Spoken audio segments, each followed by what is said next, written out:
Faucet bracket. A faucet bracket is used when the faucet cannot be installed on the sink or countertop and needs to be installed on a wall or a door. To install, first find a desired location to install the bracket. Then, mark the 3 mounting screw positions with the bracket on the wall surface. Pre-drill the marked holes with a smaller drill bit, followed by installing the bracket to the surface with mounting screws.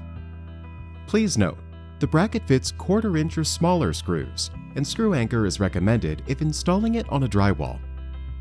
Ensure the bracket is steady and install the faucet to the bracket, followed by the faucet installation instructions.